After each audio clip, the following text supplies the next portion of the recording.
I'd first like to take a moment and honor and recognize the life of Franco Harris. Great football player. Got to meet him. What a privilege that was.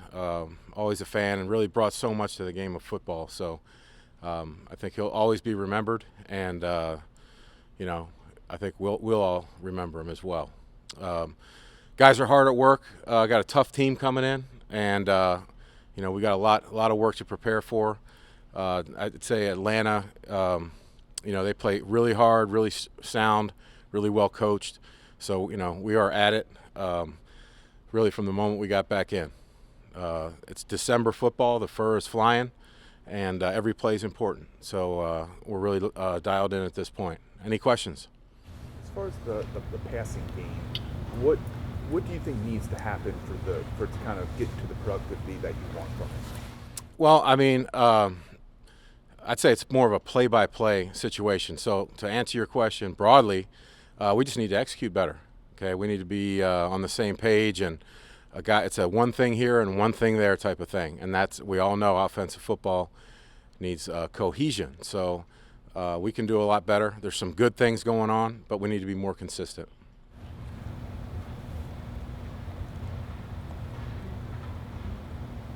Greg, what went into J.K. Dobbins? He had the big run later on in the game. We didn't see him much after that. What kind of went into why we didn't see as much of him in the pool?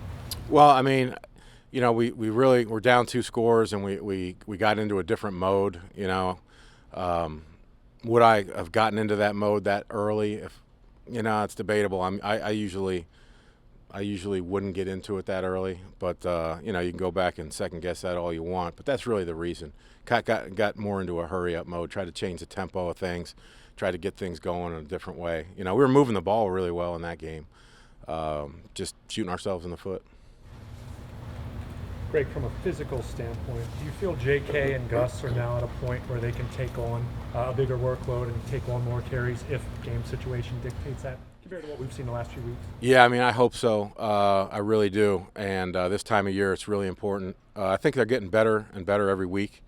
So I think we'll probably push the envelope there and see where we can go with it. That requires us to stay on the field. It's easy to say all that, and then you need opportunities. So we got to stay on the field, execute, and let those guys do what they do. You're coming off 2 really good games by the running game. You put up a lot of yards on the ground. Are you happy with what you're seeing out of the run game right now? Yeah, we're doing some ridiculously good things. It's a week-to-week thing. 3 weeks ago, the thing was what's wrong with the running game. And I really think the running game has been very productive the past couple weeks. We want to continue to build on that, and then we want to become more balanced in our offense as well, and continue to work on the passing game. But this team we're about to play, they pose a stiff challenge in the run game. So we're hard at work trying to figure out what the best approach is going to be. That's an ongoing process, but it's a real credit to the guys. Really, all 11 on the field. The receivers are blocking well. Mark Andrews is he's blocking better than he ever has. So he's really, really becoming a well-rounded tight end too. Throw that in there. Does Dobbins have a hamstring problem? The way he pops up, it looks like a hamstring. Well, I think he's just coming off that procedure, and he's just rounding into form, really. Getting better all the time. I don't think he feels like he's where he wants to be yet. But I'll tell you what, his vision right now is outstanding. I think it's better than it was before the injury, to be honest with you. So we just got to get him back up to full speed to where, he breaks loose and he's gone. We've seen that before. Greg, I think there's obviously a lot of fans wondering that second to last drive where you guys were going hurry up, pass heavy, but with Tyler not really pumping the ball downfield and you guys running the ball as well as you had, the average, there wasn't maybe a whole lot of difference between passing and running at that point. You go second floor pass, third floor pass, fourth floor pass. I guess you just talk about that decision in that moment. Yeah, that's one that I generally would hedge on the other side, but we were just trying to really, like I said earlier, kind of try to change the tempo, try to spark ourselves a little bit. We were moving it really well on the ground for sure, and some quick passes and whatnot. But could we have stayed into that mode more? Probably.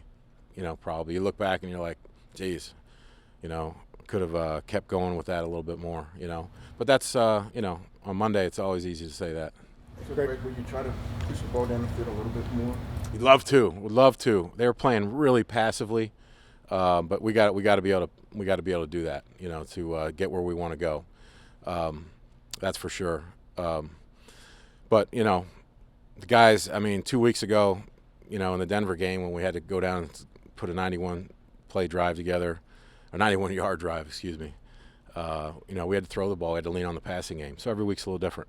There's been a lot of negativity from the fan base in general about the offense, the coaching staff. I mean, do you have to sort of actively shut that out? I mean, how do you deal with that? I mean, you know, look, I'm a fan. I sit in the stands at Orioles games or whatnot. I know what it's like to be a fan, and you love the passion, you love the emotion, and with the emotion comes, you know, that's what comes with it. So, as far as you know, the passion and wanting to win and whatnot, that's a great thing. It really is. You know, but it's two different worlds. That world of the fan, which is the fan, and then there's the people in the arena, the players, the coaches, etc.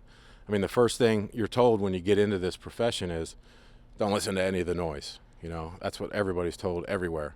And if you're an offensive coordinator and you don't think that's going to happen in the NFL, it comes with the job. But the second world is in the arena where you really have to focus, laser beam focus on the task at hand. And you can't let anything distract you from that. And that's players, coaches, everybody. Working on all the details that go into winning in the National Football League. So it's pretty simple, really. And like when coordinators, first-time coordinators, when I talk to them, that's the first thing I tell them. I tell them a lot of things that I won't say here, but is you can't listen to anything other than doing your job, you know, and how the offense performs. That's what I'm concerned about. Is it hard to sometimes not to take it personal, though? I don't listen to it at all, okay? I mean, it doesn't move me at all. Greg, obviously Devin wore a lot of hats in this offense. With him going down, how do you kind of go about the job of replacing him? Well, it's a big loss. You know, Devin was having a great year in a lot of different ways, and you know, we'll have to shift gears a little bit without him, but we really feel like there's some guys that can step in and do some of the things he was doing. So that's the good news. And you know, we just signed Sammy Watkins too, so he's back in Baltimore. Really excited about that. And you know, I mean, losing Devin, you can't just say, hey, let's just keep rolling. We're going to have to make some changes. So guys are going to have to step up, next man up. Do you get the sense with Sammy that he has a strong familiarity already with the offense? Yeah, there's definitely roots there. So that's good. That's a great thing. It's not like we're getting somebody that's never been here. That's huge. And to get a quality player like him this time of year, it's almost unheard of. What have you seen with Tyler? I mean, it was, again, a first kind of full game with him. What was kind of your impressions with Tyler?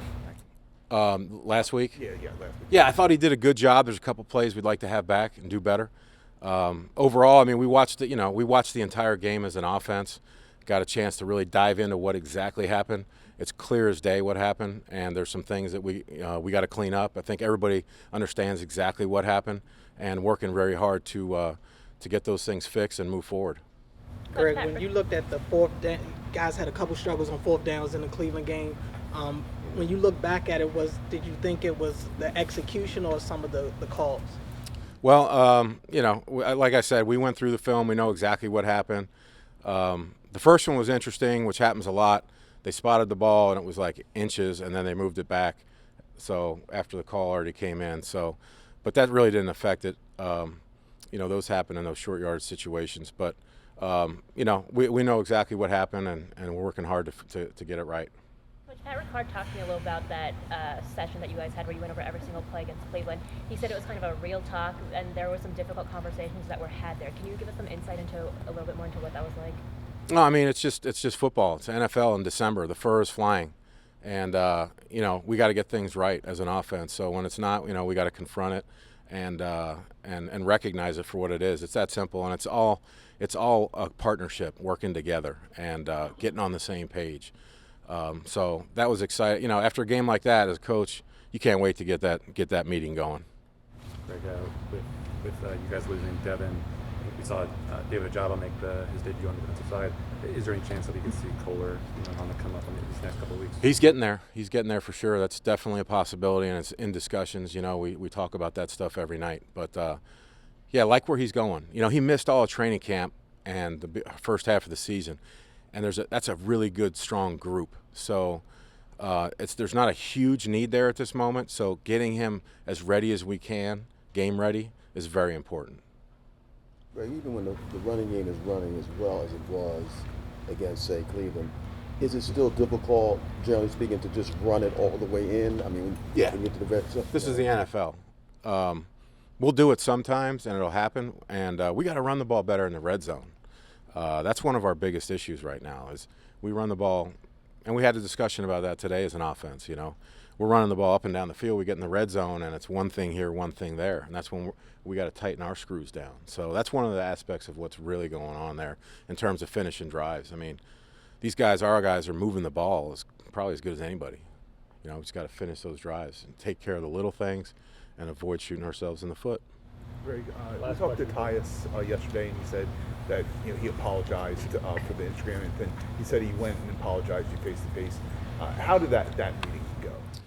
Oh yeah, I mean we kind of he was extremely sincere. I mean I think his intentions were misinterpreted, and we had a great discussion, really great discussion. I was very impressed with how he presented himself, and had a great handshake and hug, and it was kind of a misunderstanding that people in the arena probably laugh about.